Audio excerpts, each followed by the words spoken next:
Yeah, Coach, I guess KJ or Taylon, have you made a decision yet on maybe where you're going to go under center this weekend? Oh, no, not yet. Not yet. We got to play it out in practice and make sure everybody's in good shape. But and we probably won't even announce it. We'll just work it and see who's ready to go.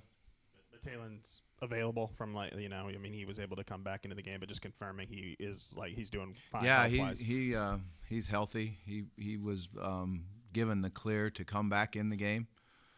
I made the decision that when he was healthy when they told me that Taylon's ready to go, that was the words they said, Taylon's ready to go. And I said, no, we're going to stay with KJ. So we kept KJ in the game. I thought he earned it, took the ball, drove us down. I think we got 3 scores with him in the game, 2 touchdowns and a field goal, and I thought he did a good job. You mentioned after the game there were some first-time signs, maybe body language, some stuff you might not have been happy with. How was the response last night when you got with the team? It was good. I mean, it was an honest team meeting. And then they went out and they ran hard, and the young guys practiced, and they practiced hard. So it was a very productive night. Coach, regardless of who you start at quarterback, do you foresee a situation where both of them, KJ and Taylon, could both play? It's too early to even answer any of these, but I understand the questions. It's a big thing. Who's going to be the quarterback this weekend? But I really wouldn't know that. That's not exactly what you would like to do. You'd like to have the starter come in and play really well and drive us up and down the field, score a bunch of points, no turnovers, and play well and not have a thought of your mind that you're going to rotate quarterbacks. I've never really been a huge believer in that, except for, I guess, my first go-around at Louisville. The previous head coach, not previous, but a long time ago, head coach, famous coach for the Dolphins, Howard Schnellenberger. He always played his backup quarterback the first series of the second quarter. We had Brian Braum as our backup quarterback, true freshman, Stephon LaFleur as our starter. So we played Brian the first series of the second quarter, I think, in every single game. And it worked out well for us. It wasn't very fun for Stephon. He didn't like it. His family didn't like it. Probably more than him. His family didn't like it. I remember we were at Tulane and playing in the Dome. There wasn't many people at it at that time. And we were a little bit better than they were. But when we started the second quarters, there was a bunch of boos, and it wasn't Tulane booing us. It was Stephon's family. That's what I remember about playing 2 quarterbacks. So no, I'm not gonna want to do that. That's for sure. Yeah. Sorry about the long story, guys. That's good. Just made me think about it. We got our first extended look at KJ on the field. I'm curious what you can tell us about him off the field in the meeting room. How is he maybe similar or different than Taylon in that aspect of things? Yeah, he's always been great in the meeting room. He's very, very intelligent. He spends a lot of time working on it, trying to understand the offense. We've always had tremendous amount of respect for him and confidence in him. Given your experience in the game, what's your advice to seniors in soaking in their final week? Yeah, I think they want to put all they have into it. Prepare themselves. We got a lot of guys that have been playing football since they were probably 6, 7, 8 years old. And now this could be their last go-around, so they should invest everything they have into this week and every practice, every meeting, make it special for them. With reports and rumors of a new coach, do you kind of hear any of that? And how are you feeling these past few weeks, having shown interest in the job? I haven't thought about it. I'm just trying to work on making sure we finish this thing right for the players and the assistant coaches. What has this experience been like for you? I know you touched on it some last week, but just kind of plugging back into the head coaching role here, what it's been like for you?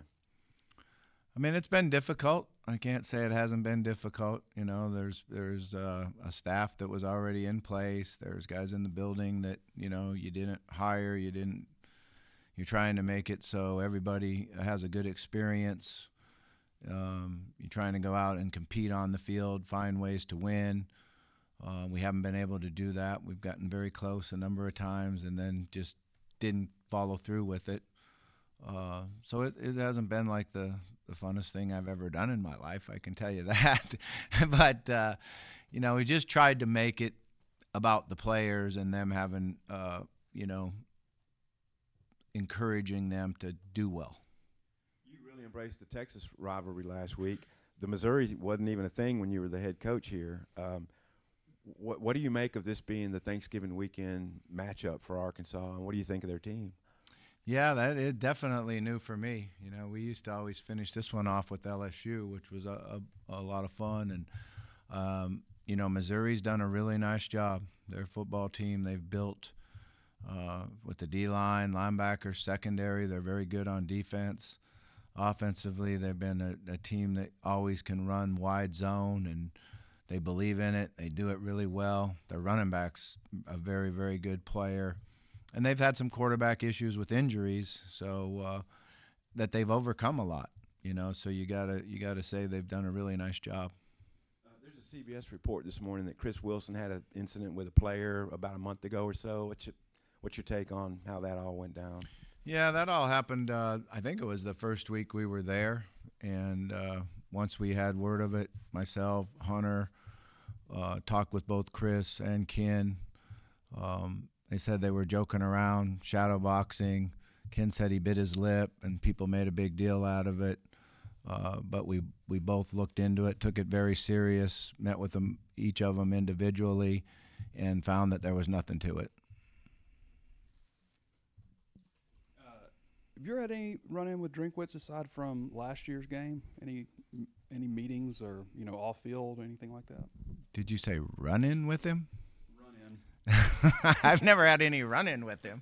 I know him really well. He used to come down here when I was the head coach and watch us practice, and when he was still in high school. When he was at the University of Missouri and I was at Missouri State, they flew down and watched us practice and met with us for an afternoon on some of the things we were doing offensively. We've known each other for a long, long time, but we've never had any run-ins. Run-in might have a negative. Well, I'm from Montana, so run-ins means you don't really like each other. Yeah, I was just thinking like playing each other, Oh, yeah, I got you. Yeah. Not that you guys had fought or anything, but so when you got me curious on the quarterback thing, was that to get your backup quarterback ready in a time of the game when maybe it wasn't as pressure packed in case you needed him later? Was that the thought process? Yeah, that was what Coach told me, that because I investigated, I wanted to know why he did it. I mean, he was at Miami at the time, and they were known as quarterback U. And he did it with everybody throughout his career there. And he always felt like you got to get your number two guy experience, and this is the way to do it. And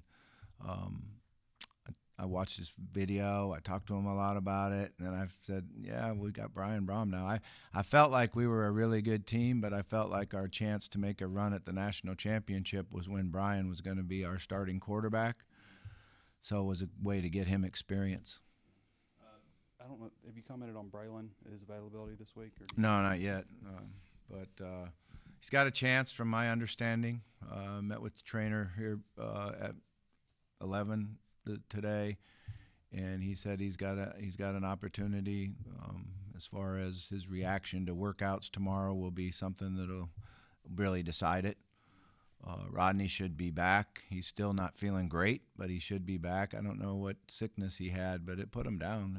It was not good. What about Charlie Collins? Charlie's got a chance too. He ran last night, did a good job running straight ahead, had some pain on his change of direction and cutting. So we've got to see that. Bone bruises are very, very painful injuries. Sometimes you shift in just one simple way and the pain comes back and the swelling comes back. I know I had a couple quarterbacks that have had that before, and it's hard to come back from, especially in a position where you have to change directions and lean and do that. So for a defensive end quarterback, they're very hard injuries to come back from. He's working hard at it. I'll tell you that. He's really put a lot into it.